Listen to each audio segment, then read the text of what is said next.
Hello, hello, hello. Hello, and welcome to Making Sense of It. I am Mona Duncan, your moderator, and this program is our gift to you from the Glasser Institute for Choice Theory.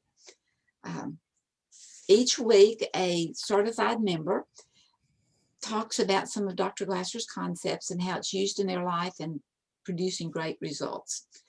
So thank you for being here or for watching later. In the chat column, I have put my email address. And if there's a subject that you would like to have someone present on, or if you would like to make a presentation yourself, I would love to hear from you. So please avail that, as well as asking questions. And then after this recording, those of you that are watching live will be welcome to make comments. In the meantime, our speaker today is me. I'm Mona Duncan, and I'm going to be talking about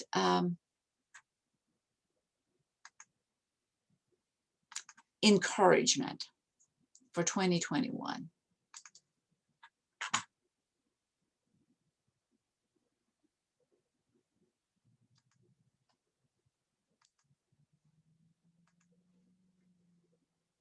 So I have found that all through the past month or so, everything, columnist and cartoons is all about leaving 2020 behind. I even saw a cartoon in this morning's paper, I believe it was, that had a person getting a 2020 reading off of their eye chart. And they almost were disavowing it, not wanting anything to do with 2020. Well, in a Dove bar, the Dove chocolate with caramel, they have a little saying inside. And the little saying says, after every storm, there is a rainbow, no matter how long it takes for it to show up. And I thought that was pretty good encouragement to start us out for 2021. A lot of it has to do, those of us who believe in choice theory and practice it, know not just as a theory, but as a fact, that as we are aware of the choices we make.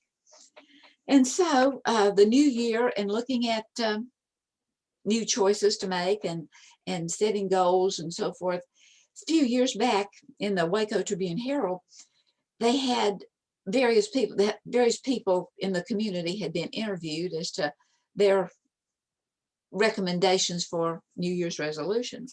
And a friend of mine made this comment that I thought was wonderful. Rosemary Mays from Baylor Scott and White Health Plan said, every year people make resolutions to change an aspect of themselves they believe are negative.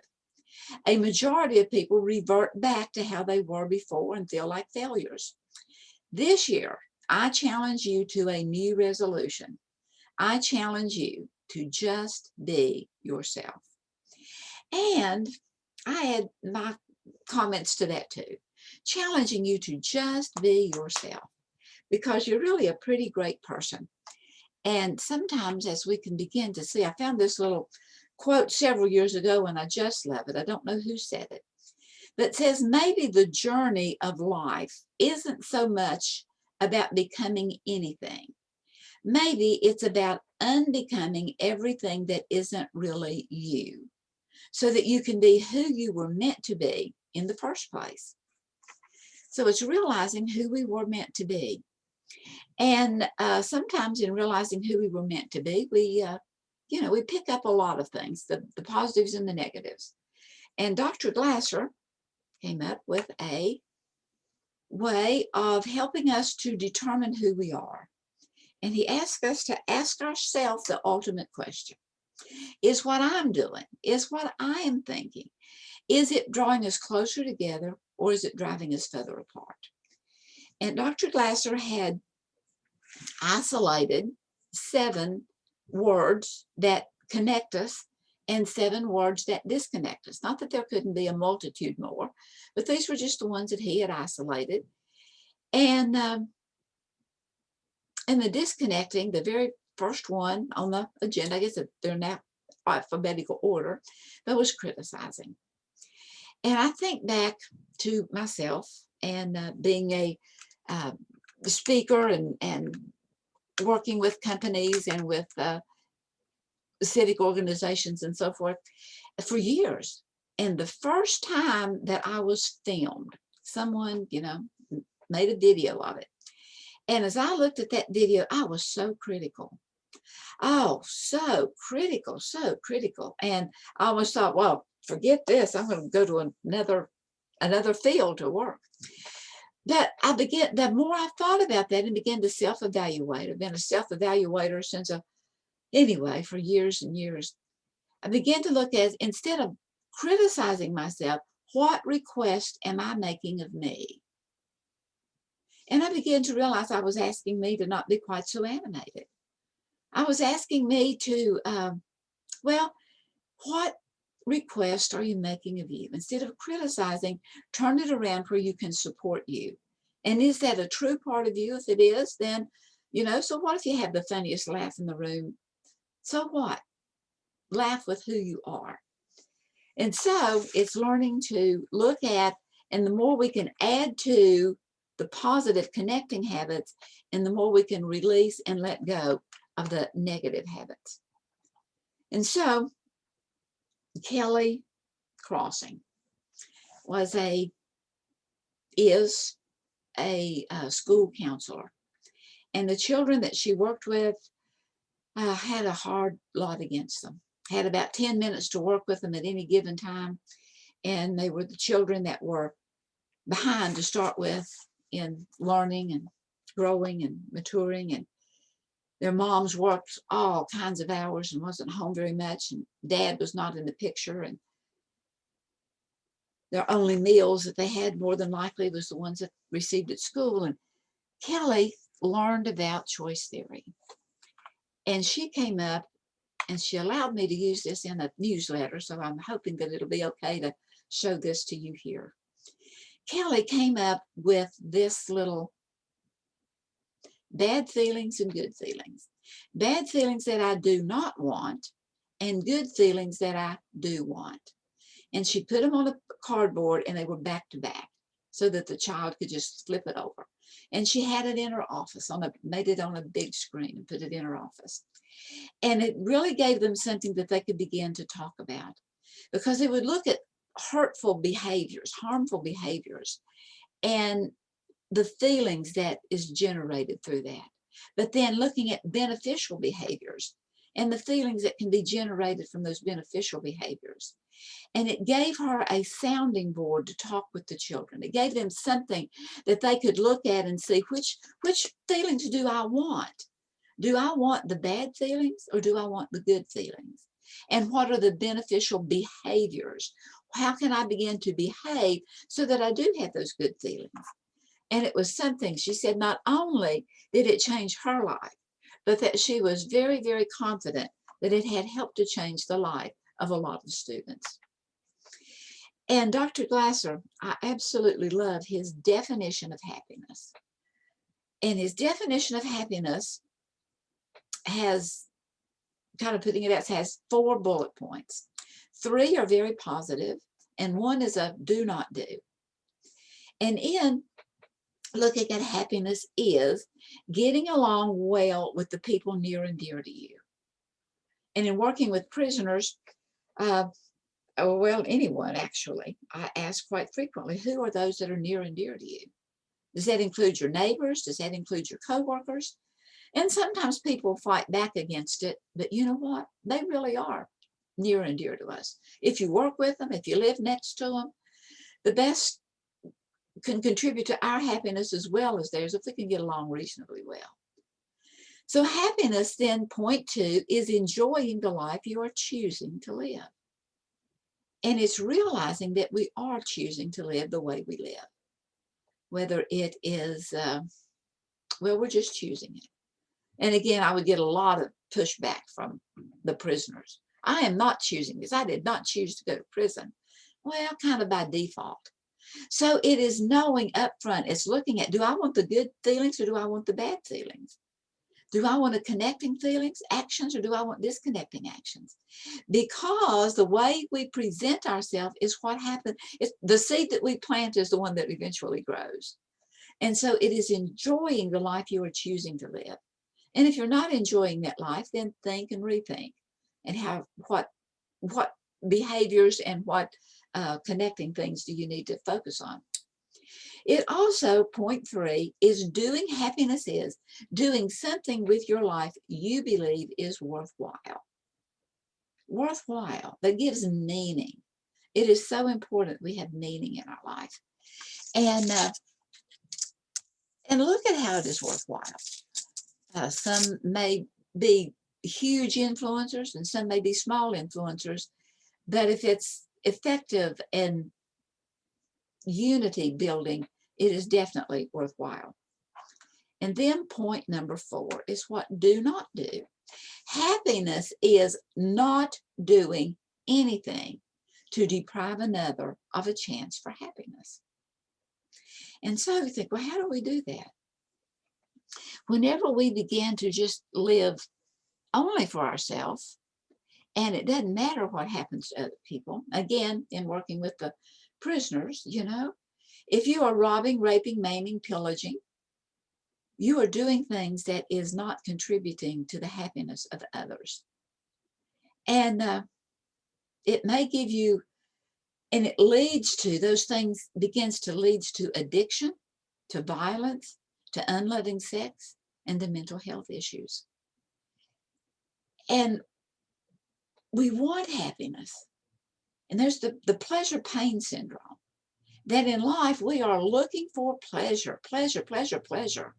We want as much happiness and as much success and as much good times as we can possibly have, while at the same time we're wanting to avoid as much pain and as much failure and as much heartache as we possibly can. So we will never give up on pleasure, never.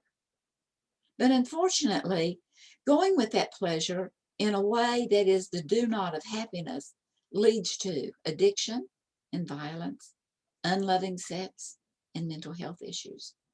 Because we will never give up on that pleasure, even if we're hurting someone else. And how do we get away from it? Well, I do not know who said this, but I love it. It's a little ditty that goes, I walked a mile with pleasure. She chatted all the way, but I was none the wiser for all she had to say.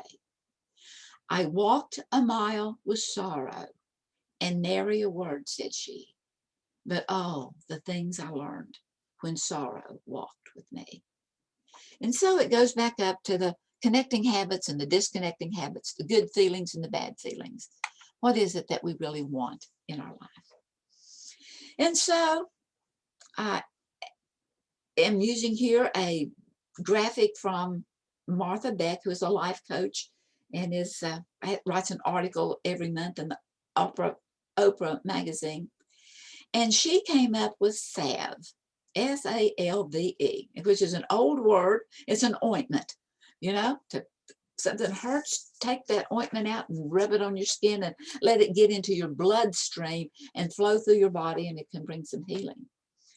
And her definition of salve is self-acceptance, self-love, self-value, and self-esteem. And here's a quote from her article. Applying salve is a way less bothersome than killing yourself. You're the one person whose company you'll never lose. Using salve means there will always be someone in the room to accept you, even on your most sleep-deprived day. Reject yourself and you're permanently embedded in an emotional abuser. You're permanently embedded with an emotional abuser. So let's look at checking your price tag. This is a friend of mine, Dina Shapiro, which is a wonderful wordsmith and a wonderful graphic artist. And she says, if you're not being treated with love and respect, check your price tag. Perhaps you've marked yourself down. Because you see, we teach people how to treat us. We teach them how to treat us by what we answer to And if someone's calling you an ugly name, just don't answer to it. It's you who tell people what you're worth by what you accept. So get off the clearance rack and get behind the glass where they keep the valuables. Bottom line, value yourself more, because if you don't, no one else will. But I want to put a little caveat in here. In valuing yourself more, it is not having that overinflated ego trying to compensate for low self-esteem. It's valuing yourself more. It's realizing that, you know what, I do have some warts. I am flawed, but I'm also fabulous. And it's blending them together so that you can be the best person you are. And then, as you are in that glass where the valuables are, you can pass it on, and you may help someone else to get off the clearance rack. And it's all relational. We're talking about relationships. And with the pandemic and with people sheltering at home and being at home more and more and more, sometimes we can get a little irritated with the those that we do love and that are close and mean very much to us. And so I have a couple of thoughts here. Is lower your standards just a little bit. And again, I'm not talking, well, lower your standards for yourself and sometimes lower your standards for others. Don't expect quite so much. Give them room to grow. Give room to grow. It's one of the things I like to share with you. I'm going to give you room to grow in that area. But I also give myself room to grow in those areas. Now, the little graphic that I have here, I don't know if you can see it or not, but this is a radish, and this is butter, and this is keeping things clean. Because in looking at becoming the real me, I mean, I like things and I like to cook and I like to entertain. But you know what? I went way over and way too much. And I thought those radishes or the carrot curls weren't really anything if they weren't flowers, or the butter, you know, to slice it and put a little bee on it, and cleaning, keeping things clean. And so much I began to learn by lowering my standards. Now, you know what? That radish tastes just as good whether it's cleaned and cut and have the top off of it as being made into a flour. And that butter is going to melt just as well on that potato or bread, whether it has a bee marked on it or not. And so what? As long as things are neat, they can still be dusty. It's not a big deal. So it's learning. And then again, when my husband retired, and I was still working for several years, and by choice, he began to do the laundry. Wanted me to teach him how to do the laundry. Well, first of all, you could have blown me over with feather. But then, and once I saw how he hung the clothes up and the way the towels were put up, you know, I'm thinking, wait, I think I'll take this job back. But then I realized, lower your standards. Everything has a learning curve. And in time, you know, as a matter of fact, going back up to the things that leads to addiction and violence and unloving sex and mental issues, as we begin, you know, maybe someone has been in a 30-year rut. Well, it's going to take several months for them to learn to be a different type of person, to be who they really are deep down inside, the genuine human being that is both flawed and fabulous. But sometimes in relational, it's learning to lower our standards a little bit and not expecting an ace every time we shoot at something. And then stretch and grow. Stretch and grow apart, but also stretch and grow together.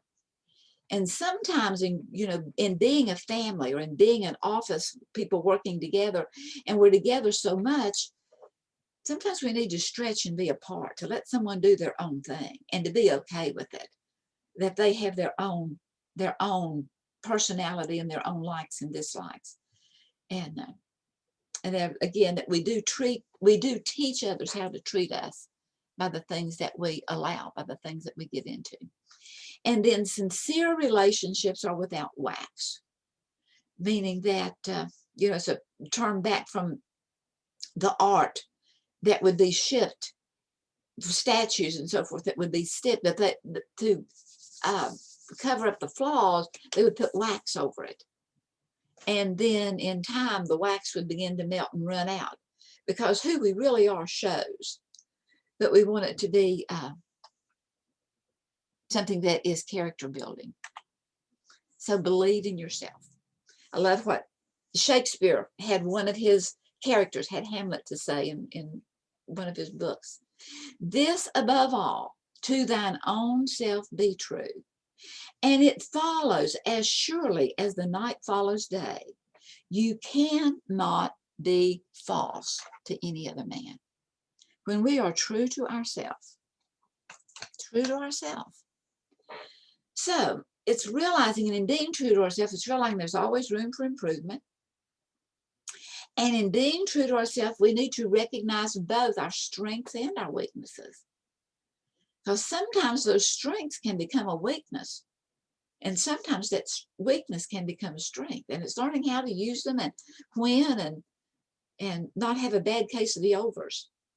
And it's being authentically you, who you really, really are. And believing in you, seeing the little kitty and realizing that he can grow. And a good way to evaluate and a good way to learn to be you is through journaling. In the beginning of Gift from the Sea, Anne Morrow Lindbergh wrote, I began these pages for myself in order to think out my particular pattern of living. And since I think best with a pencil in my hand, I started naturally to write.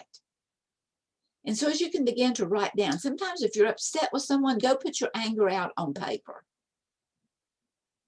And then hold it and breathe deep and maybe stretch to get the kinks out. And give yourself time to breathe and to reconnect with thoughts, not just emotions. And read again what you wrote down and kind of say, I think I'm going to mark that out. Maybe I could. You may have even written in heavy type and put a lot of exclamation points out. And you may want to erase some of those exclamation points and just kind of begin to see it, get in touch with you. Be a sounding board from you to you so that you cannot embarrass yourself with how you work with those that are near and dear to you. And then also as you write things down, you can go back and look at it and see how it has helped you to grow. This is something from my own personal journal of several years back, where I wrote down, I was still evaluating and thinking about, what is my part in the conflict? How might I have misunderstood or misinterpreted? Am I willing to see all sides? Am I willing to take responsibility for my emotions, for being hurt or for hurting? And so I began to realize here that I wanted to say yes to those things, or to say no, that, appropriately. And as I go back and look at things I've written down, what I want, this is what I really desire. All of a sudden, I began to realize that, you know what?